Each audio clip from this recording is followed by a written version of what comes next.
All right, I'm going to show a couple different ways of basically working on press to handstand strength, whether lowering or lifting.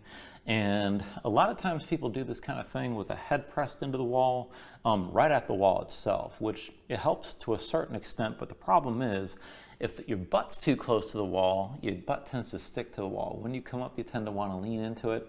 And when you pull off, everything tends to just fall down. Now, this setup right here is going to keep my butt pretty far from the wall, but my head's got something to press into, which helps me to recruit the strength in my shoulders and stay up.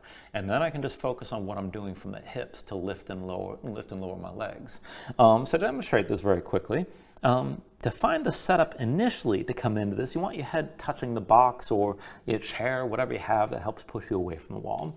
And obviously it's got to be some height where your head can actually touch. Now I'm just going to lean into this a little bit. My arms are vertical. This is leaning forward just slightly, so I got just enough weight forward that I think I can keep my head in this position. I'm just testing. And so I'm going to lean forward, and I can already press this up to lift. Now I can take this further to the full straddle without having to bend my arms, and I can just play around with this from here. Bring it back down and lift back up, which is a good amount of work.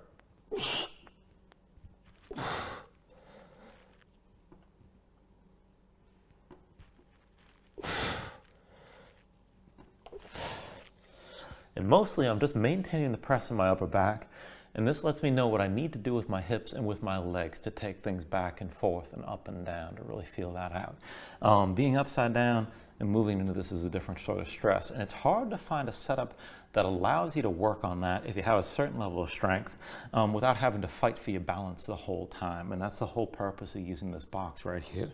Now I'll try it again for something that's very difficult for me, which is the pike press, and see how close I can get into this. I may actually have to hop this up and see about lowering and lifting. So I'm going to try to keep my legs straight and keep them together. There might be a little separation though, if that's all I can manage. So we'll see. Now I'm actually trying to put my hands back a little bit further and give myself a little bit more room to lean.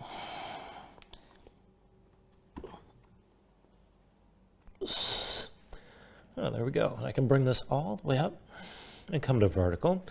I'm not too worried about taking my head off here. I want to go through the lowering and lifting, so it's not too much stretch on my wrist. And it's a good enough position that I can lower and lift at least a couple times. I'm not used to doing that very much, so I'm going to have to play around with this a little bit further. But this is definitely a setup I recommend working with. You have to have enough strength to press down into the floor through the shoulders, but this takes a stabilization component out of things because you can lean some weight from your head into whatever's pulling you out from the wall, and all that is without having to lean against the wall completely, so you can actually still move. You don't have to take this too aggressively into the wrists. Now if you're bringing the shoulders further forward than usual, keep in mind you probably want to rotate your fingers to the sides a little bit, and that'll make this a little bit more effective. And there's a bunch of directions you can work this toward. You can work it in the manner of lifting from the floor and just coming back down, or you could hop up and just work the eccentric, trying to lower as much as you can, and even just lowering and lifting partially and come back up. So there's a lot of directions to play around with this. So keep that in mind, give it a try, hope it helps.